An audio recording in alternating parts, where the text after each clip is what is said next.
I'm going to be talking to you about the start, the process, the ups and downs of a podcast.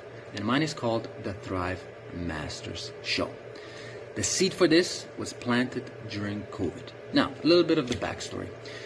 I started this website called THRIVEMENTUM, where I showcase action-taking impact makers through a questionnaire. And as I've said, we've got close to 100 people, and in order to get that many so far, I've probably had to ask 4,900 times of different people, and certain people I've had to ask multiple times. They said, get back to me, let's do this, later on. So basically, the lesson there is you're gonna get way more no's than yeses. So that's the story there. Now going back, where does Thrive Masters come from? Well, I immersed myself at Toastmasters, which is a public speaking environment. And I'll tell you one thing, there is a beauty that happens in a supportive group environment. And that's where Thrive Masters was born, because I wanted to focus on all areas of life: health, wealth, relationship, finances, whatever it might be in your everyday life. And that's where Thrive Masters was born. So as I said, during COVID, I'd never done a podcast before. I reached out to one of the people I've showcased, and I said, 2 months from now, end of July, I want to interview you. And they said yes. Eventually that person didn't work out because they had some health issues themselves. But then, nevertheless, I planted a seed, and I gave myself 2 months to start figuring out how I'm going to put this together. On to the next step. As I was saying before, I planted a seed for a 2-month launch, and the first guest canceled. So my suggestion is make a list of multiple people that you can reach out to. Things will happen. They're going to have to change their schedule. Whatever might come up, health issues as my first guest. If you have multiple people, you can keep the momentum going if one happens to cancel. I had a list close to 100 people at THRIVEMasters.com, so I was able to reach out when the one canceled and go on to the next one. The other thing I had to worry about were 3 things. Number 1, what software am I going to use to record and do the podcast with? Number 2, do I need any equipment? And number 3, how am I going to share this podcast to different platforms? So number 1, everybody's using Zoom. With a free account, you can record and download to your laptop the audio and the video. If you have only the smartphone, you're going to need to upgrade to their, I think it's like $20 a month membership, where they save the audio and video on their cloud. Second, equipment. I ended up searching podcast kits. I got a simple microphone and like noise filter and an arm that holds it. Honestly, I got it. It's worth it. I will use it down the line. I haven't used it yet. I'm just using my smartphone and my earbuds. Keep it simple. Get the ball rolling. You don't need an extravagant setup or hundreds of thousands of dollars of money to get the ball rolling. And lastly, how am I going to share this to different platforms? Honestly, I'm just sharing it on YouTube right now. And then the audio is going to my website. And then from the website, it will be shared to Apple Podcasts, Google, Spotify, etc. That's it for now. I ended up booking my first and second guest on a Wednesday and a Thursday towards the end of July. Wednesday's coming up, and I get a message. Sorry, we're going to have to cancel. I have a scheduling issues. I kind of said, you know what? I want to prepare a little bit longer. Can we rebook for next week? They said, sure. Thursday rolls around, the second guest. I get a message. We're having technical issues. I said, fine. Again, I want a little bit extra time. Wednesday, I think July 25th or something like that, is coming up. I have like 15 minutes left, 20 minutes. I try to log on. My internet is not working. My goodness, what am I going to do? In the meantime, I also double check the time for my Thursday meeting, and I realized by accident I booked both of them on the same day, back to back. My internet is not working, and I have them both booked back to back for my first 2 shows. I'm panicking. I wanted to cancel them both. I had an excuse. My internet is not working. Why not, right? You know what? I said, I'm going to go positive. I'm going to use my data. Just before I get on, I'm messaging the second one. Can we bump it up 15 minutes? I didn't get a reply. I had to start the first one. So, as I'm doing the first show, I'm kind of thinking of the second one because I got to keep it kind of short to make sure I can make it for the second one.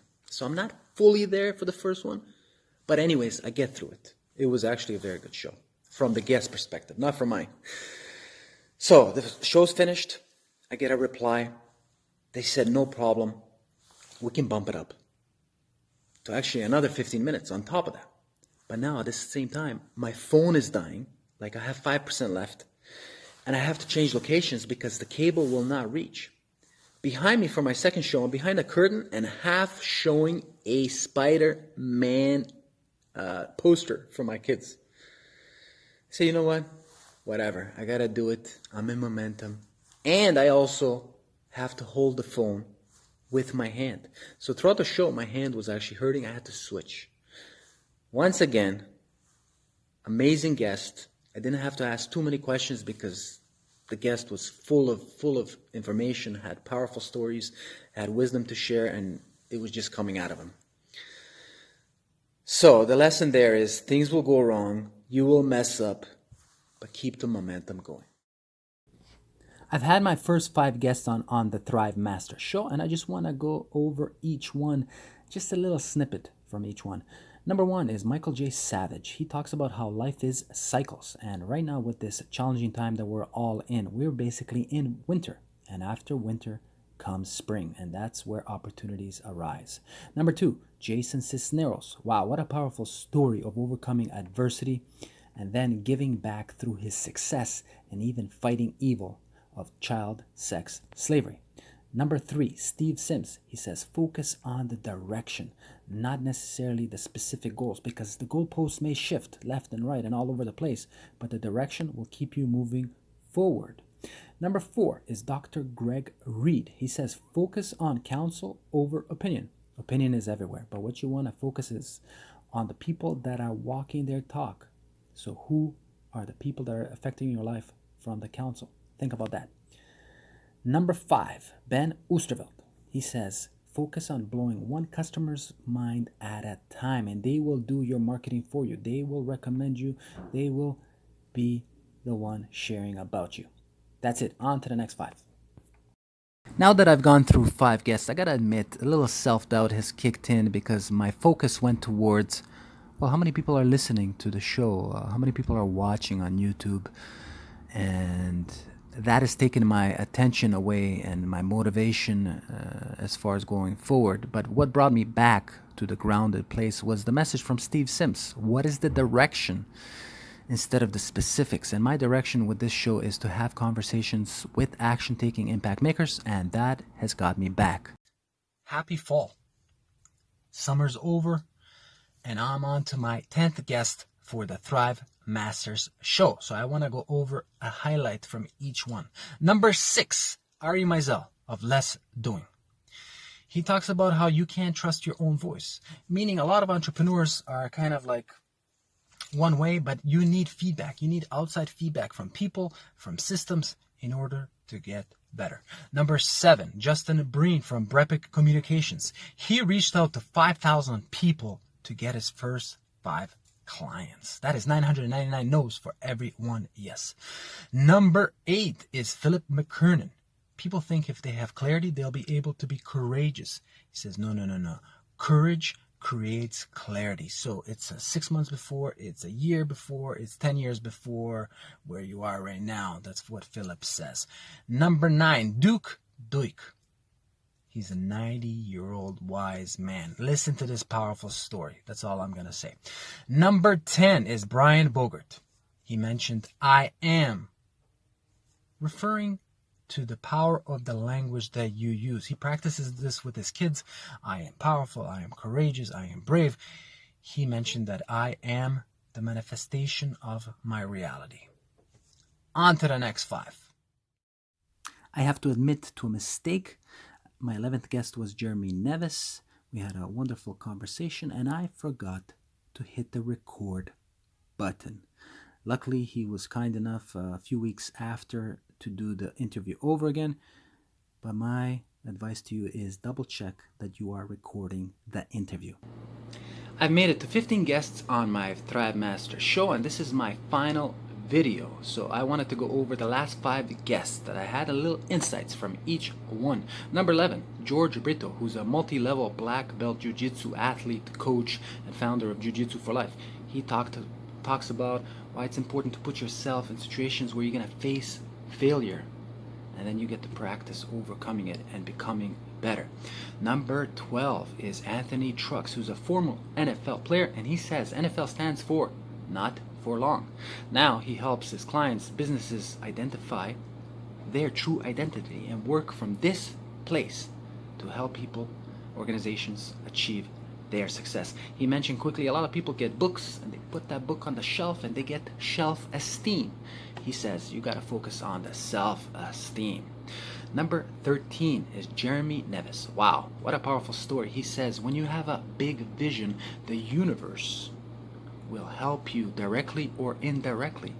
One of his stories is there was a 5-year-old kid who had a dream to buy a Lamborghini. With $3 in his pocket, he borrowed his parents' car. He's a big 5-year-old. They started driving on the highway. He got pulled over, and this story went viral.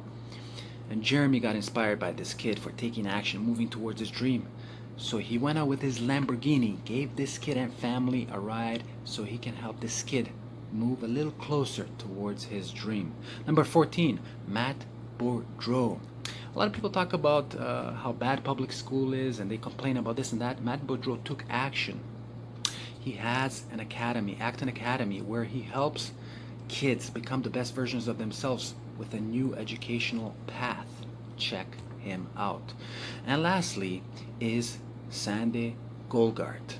His team at Zones, Z-O-N-E-Z, took action during this pandemic.